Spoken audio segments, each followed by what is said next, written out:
Сайн байцгаана уу? Намайг Ламжийн Лавсран гэдэг. Би Японы хүүхдийн гэвэх сангийн орон нутгийн өсвөрийн тав хүний ур чадвар entrepreneurship боловсруулах төслийн ажилтан байна. За миний би 2013-аас 2017 оны хооронд Орхон аймгийн залуучууд хөгжлийн төвд нийгмийн ажилтнаар ажиллаж исэн. Орхон аймгийн залуучууд хөгжлийн төв бол Нүбинхүүн амын сангийн залуучуудын хөгжлийн төслийн хүрээнд байгуулагдсан анхны 16 төвүүдийн нэг.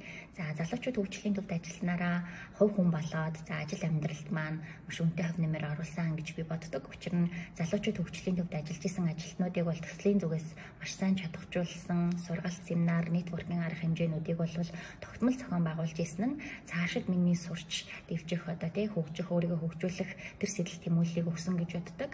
За мөн залуучууд хөгжлийн төвд ажиллаж байхдаа олон янзын залуучууд, нийгмийн бүлгүүд, олон улсын болон төрийн бас байгууллагуудтай хамтарч ажиллаж исэн нь өөрийнхөө мэрэгжлийн хүрээнд passionate салбараа олох буюу хүүхд залуучуудтай ажиллах бол миний хамгийн дур сонирхолтой ажил юм байна гэдгийг бол ойлгоход нөлөөлсөн. Тийм болохоор 2017 онд Австралийн засгийн газрын тэтгэлэгт аплайдаад 2018-аас 20 онд бол Өмнөд Австралийн Флиндерс их сургууль нийгмийн ажлын мастер хамгаалаад ирсэн байгаа.